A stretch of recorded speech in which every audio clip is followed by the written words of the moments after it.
et c'est un essai pour décrire le réflecteur en Human Design. C'est celui qui est le plus rare dans la société, donc à peu près 1,5% seulement, et aussi le plus ancien les types.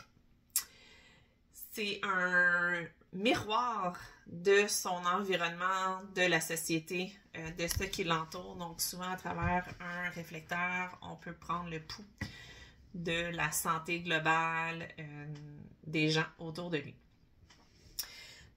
Sa stratégie est le cycle lunaire, donc c'est le seul ayant cette stratégie. Donc c'est très important pour lui d'attendre le 28 jours, le mois, pour prendre ses grandes décisions. Donc d'où l'importance de souligner ces grandes décisions. Donc c'est pas pour qu'est-ce qu'on va manger pour le dîner qu'on attend un cycle lunaire pour prendre les décisions. Par contre, le concept du cycle, c'est vraiment pour pouvoir voir toutes les facettes, tous les angles de la prise de décision. Pour qu'est-ce qui est du réflecteur, donc c'est faire attention aux fameux FOMO, de vouloir avoir peur de manquer quelque chose, parce que pour le réflecteur, lorsqu'il aura pris sa décision en utilisant sa stratégie, l'événement, la chose pour laquelle il prend sa décision sera disponible lorsqu'il sera prêt pour elle.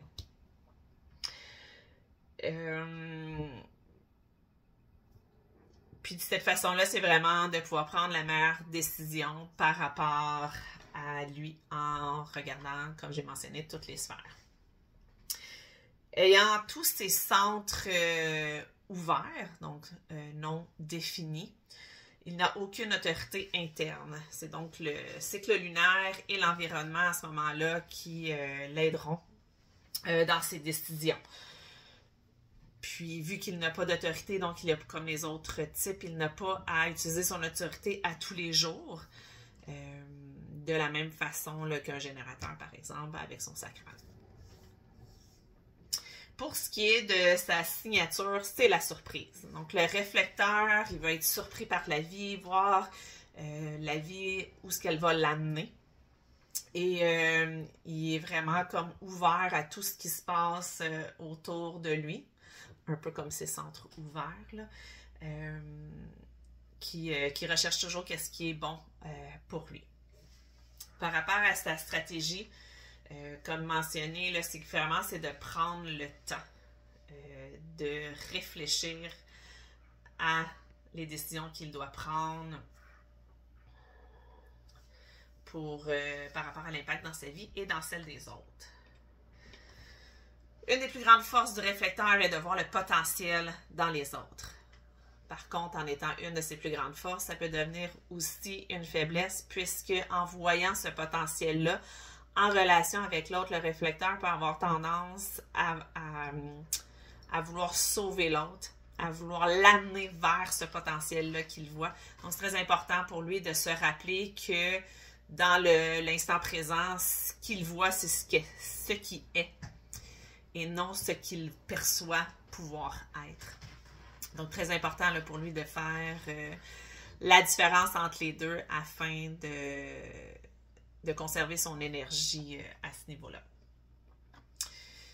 En parlant d'énergie, donc puisqu'il est ouvert, il est aussi en mesure d'amplifier l'énergie extérieure.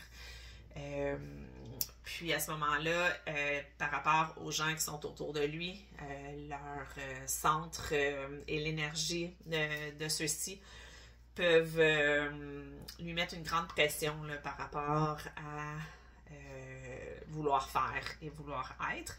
Et son environnement devient très important à ce moment-là. Donc, c'est important de voir les gens autour de lui. Par exemple, dans un milieu de travail, de s'entourer de gens qui aiment travailler, qui prennent soin d'eux, qui sont heureux d'être où ils sont, puisqu'il va devenir le miroir de son environnement.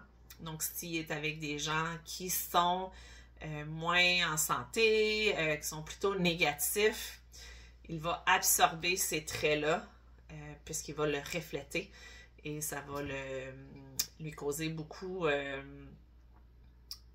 de déception dans son non-soi et dans son énergie aussi. Comme j'ai mentionné là, dans son non-soi, donc c'est qu'il va être déçu. Souvent, quand il va trouver que ça va pas quand il va trop vite pour prendre ses décisions, à ce moment-là, ça peut créer de la déception. Je crois que j'ai fait le tour. OK.